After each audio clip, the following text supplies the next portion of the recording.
திருச்சி மாவட்டத்தில் லாரிகள் வேலைநிறுத்தம் ஏற்படுத்தியிருக்கும் தாக்கம் குறித்தும் அங்குள்ள லாரி உரிமையாளர்கள் கோரிக்கை குறித்தும் திருச்சி காந்தி மார்க்கெட் இபி சாலையில் இருந்தபடி கூடுதல் தகவல்களை அங்கிருந்து நேரடியாக தருகிறார் எமது செய்தியாளர் இளவரசன். அவரிடம் கேட்போம். வணக்கம் இளவரசன், சொல்லுங்க. திருச்சி மாவட்டத்தில் லாரி உரிமையாளர்களின் போராட்டம் எப்படி உள்ளது? இது குறித்து விரிவா சொல்லுங்க.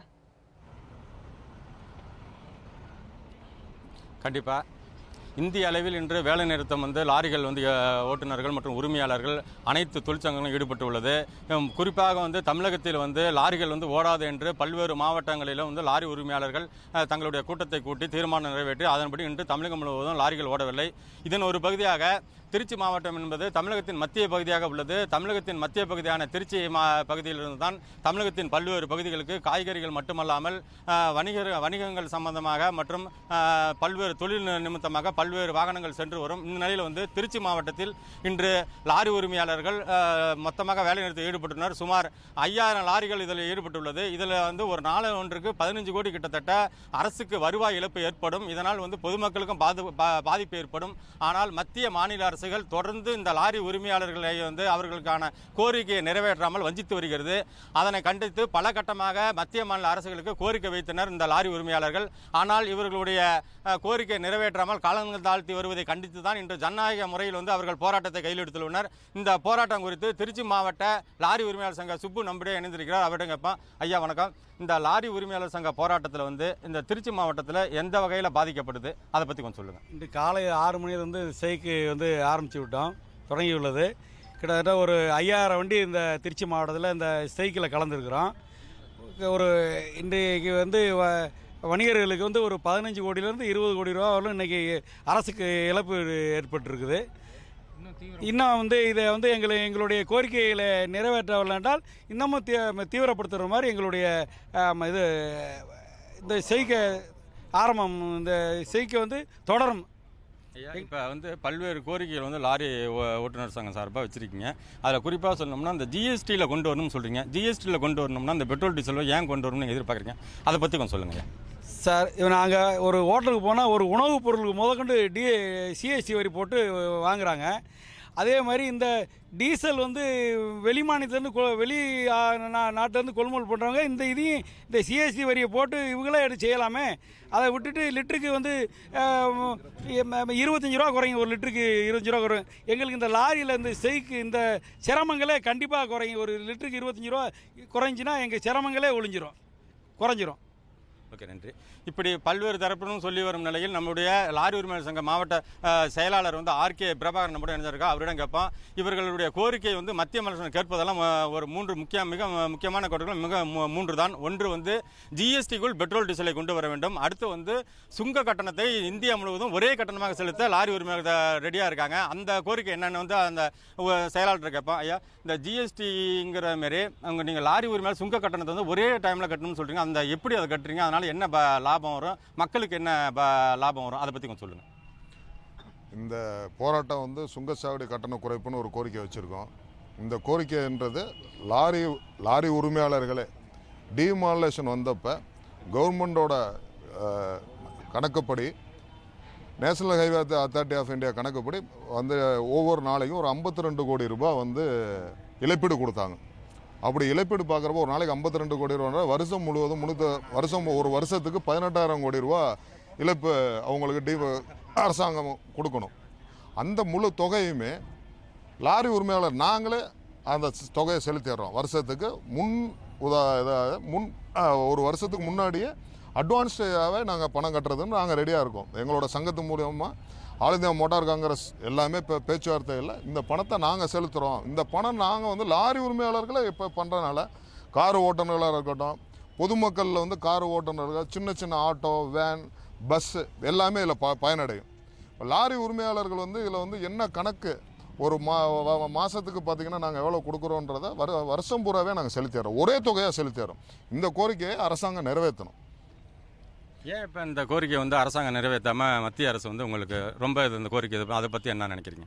சுங்கச்சாவடியில் ஒரு நாளைக்கு இழப்பீடு எவ்வளோ, இதோட கணக்கு எவ்வளோன்றது இது வரைக்கும் யாருக்குமே தெரியாமல் இருந்துச்சு.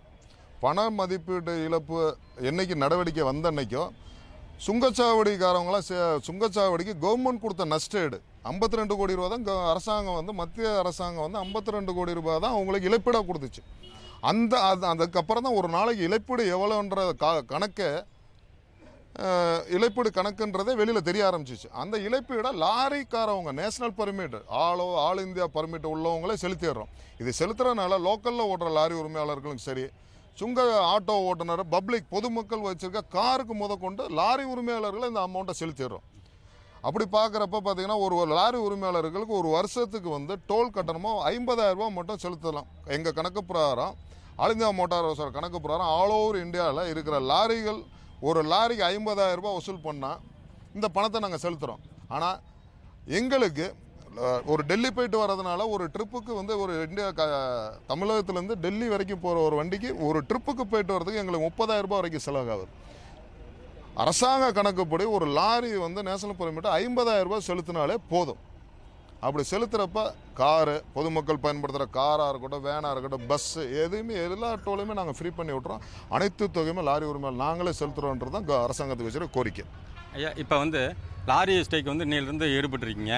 இதனால் வந்து இந்த மத்திய மாநில அரசுகள் உங்களுக்கு கோரிக்கை நிறைவேற்றலாம், இந்த லாரி இப்போ வேலை நிறுத்தம் மீண்டும் தொடருமா, தொடர்ந்து நடக்குமா, உங்கள் லாரி ஓட்டுநர் சங்கத்தினுடைய முடிவு என்ன, அதை பற்றி சொல்லுங்கள். இந்த கோரிக்கைகள் நாங்கள் வச்சுருக்க 3 கோரிக்கைகள் வந்து டீசல் விலை உயர்வு, சுங்கச்சாவடி கட்டணத்தை வந்து லாரி உரிமையாளர் செலுத்துறது, 3ஆம் நம்பர் விபத்து காப்பீடு. இந்த 3 கோரிக்கையுமே நிறைவேறும் வரை, ஏன்னா லாரி தொழில் வந்து எந்த அளவுக்கு நசுக்கப்படுது, மத்திய அரசாங்கம் எந்த ஒரு இதுவுமே செஞ்சு கொடுக்கலன்றாலே இதுதான். இந்த கோரிக்கைகள் நிறைவேறும் வரை ஆல் இந்தியா மோட்டார் காங்கிரஸில் அவங்க பேச்சுவார்த்தை நடத்தி இந்த கோரிக்கை நிறைவேறும் வரை இந்த வேலை நிறுத்தம் தொடரணும் வந்து உறுதிமொழி எடுத்திருக்கோம். அதனால் எங்களோட கோரிக்கை நிறைவேற மத்திய அரசாங்கமும் சரி, மாநில அரசாங்கமும் இதை விரைவாக முடிச்சு கொடுக்கணும் தாழ்மையான கேட்டுக்கொள்கிறோம்.